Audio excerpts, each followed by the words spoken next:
ಓಹ್, ಒಂದೇ ಒಂದು ವಿಡಿಯೋ ನನ್ನ ಇಡೀ ಲೈಫ್ನೇ ಚೇಂಜ್ ಮಾಡ್ಬಿಡ್ತು. ನನ್ನ ಮೇಲೆ FIR ಆಗೋದೇನೋ, ಪೊಲೀಸ್ ಅವರು ನನ್ನ ಪೊಲೀಸ್ ಸ್ಟೇಷನ್ ಎಳ್ಕೊಂಡು ಹೋಗ್ಲಿಕ್ಕೆ ಮನೆಗೆ ಬರೋದೇನೋ, ಅದಾದ್ಮೇಲೆ ನಾನು ನನ್ನ ಮನೆಯವರು ಕೋರ್ಟು ಕಚೇರಿ ಅಂತ ಅಲ್ದಾಡೋದು.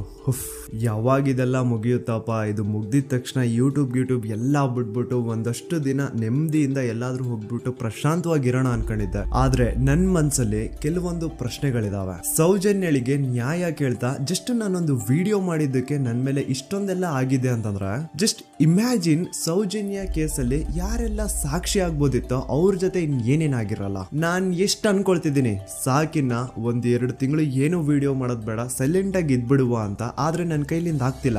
ಯಾವುದೋ ಒಂದು ಸರ್ವಶಕ್ತಿ ನನ್ನ ಮನ್ಸೊಳಗಡೆ ಈ ಪ್ರಶ್ನೆನ ಹಾಕಿ ಇದ್ರ ಬಗ್ಗೆ ಮಾತಾಡುವಂತಿದೆ. ಮೊದ್ಲೇ ಹೇಳ್ಬಿಡ್ತೀನಿ, ಈ ವಿಡಿಯೋ ಯಾವುದೇ ಜಾತಿ, ಧರ್ಮ, ದೇವಸ್ಥಾನಕ್ಕೆ ಸಂಬಂಧಪಟ್ಟಿಲ್ಲ. ಈ ವಿಡಿಯೋದಲ್ಲಿ ನಾನು ಕೇವಲ ಸೌಜನ್ಯ ಕೇಸ್ ಬಗ್ಗೆ ಮಾತಾಡ್ತಿದ್ದೇನೆ. ಸೌಜನ್ಯ ಕೇಸಲ್ಲಿ ಯಾವುದೆಲ್ಲ ಯಾರೆಲ್ಲ ಸಾಕ್ಷಿ ಆಗ್ಬೋದಿತ್ತೋ ಅದೆಲ್ಲ ಹೇಗ್ ನಾಶ ಆಯ್ತು ಅನ್ನೋದನ್ನ ತಿಳಿಸ್ಕೊಡ್ತೇನೆ.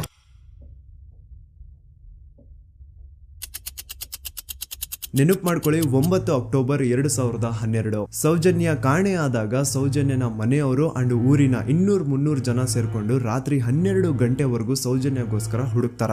ಆದ್ರೆ ಸೌಜನ್ಯ ಸಿಗಲ್ಲ. ಮಿಡ್ ನೈಟ್ ಆಗಿರುತ್ತೆ ಅಂಡ್ ತುಂಬಾ ಜೋರ್ ಮಳೆ ಬರ್ತಾ ಇರುತ್ತೆ. ಇನ್ನು ಹುಡುಕೋದ್ ಬೇಡ, ಬೆಳಿಗ್ಗೆ ಎದ್ದು ಮತ್ತೆ ಎಲ್ರು ಹುಡುಕುವ ಅಂತ ಎಲ್ರು ತಮ್ಮ ಮನೆಗೆ ವಾಪಸ್ ಹೋಗ್ತಾರ. ದೆನ್ ನೆಕ್ಸ್ಟ್ ದಿನ ಅಂದ್ರೆ 10 ಅಕ್ಟೋಬರ್ 2012 ಸೌಜನ್ಯನ ಬಾಡಿ ಸಿಗುತ್ತೆ ಅಂಡ್ ಅವಳ ಬಾಡಿ ಪಕ್ಕದಲ್ಲಿ ಅವಳ ಕಾಲೇಜ್ ಬ್ಯಾಗ್ ಅಂಡ್ ಅವಳ ಬುಕ್ಸ್ ಎಲ್ಲ ಬಿದ್ದಿರ್ತವೆ. ಸೊ ಹಿಂದಿನ ದಿನ ಆ ಒಂದು ಜಾಗದಲ್ಲಿ ಅಷ್ಟು ಜೋರು ಮಳೆ ಬಂದಿದ್ರು ಸೌಜನ್ಯನ ಬ್ಯಾಗ್ ಅಂಡ್ ಅವಳ ಬುಕ್ಸ್ ಒಂದು ಚೂರುನು ನೆಂದಿರಲ್ಲ. ದಾಖಲೆ ಇದೆ ಸ್ವಾಮಿ, ದಾಖಲೆ ಇಲ್ದೆ ಈ ದೂತ ಸಮೀರ್ MD ಏನು ಮಾತಾಡಲ್ಲ. There was rain and the clothes of the victim were not stained with mud and the bag was not wet, even the books were not wet. ಹಿಂದಿನ ದಿನ ಅಷ್ಟು ಜೋರು ಮಳೆ ಬಂದಿದ್ರು ಸೌಜನ್ಯನ ಬುಕ್ಸ್ ಅಂಡ್ ಬ್ಯಾಗ್ ನೆಂದಿಲ್ಲ. ಹೇಗೆ? ಇದರ ಅರ್ಥ ಸೌಜನ್ಯನ ಆ ಒಂದು ಜಾಗದಲ್ಲಿ ಆಗೇ ಇಲ್ಲ, ಬೇರೆ ಯಾವುದೋ ಜಾಗದಲ್ಲಿ ಅವಳ ಆಯ್ತು. ನಂತರ ಅವಳ ಬಾಡಿನ ಅಲ್ಲಿ ತಂದು ಡಂಪ್ ಮಾಡಿರೋದು. ಸೊ ಈಗ ಯಾವೊಂದು ಜಾಗದಲ್ಲಿ ಸೌಜನ್ಯನ ಆಯ್ತು, ಆಕ್ಚುಲ್ ಆ ಒಂದು ಜಾಗನ ಹುಡುಕಾಡೋದ್ ಬಿಟ್ಟು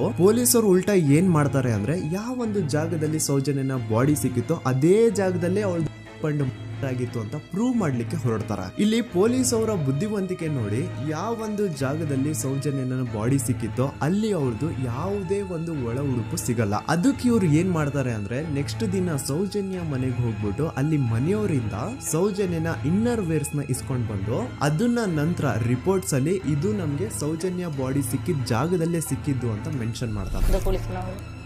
ಅವಳ ಪುಸ್ತಕ ಎಲ್ಲ ಹುಡುಕಾಡಿದ್ರು, ಯಾರಾದ್ರೂ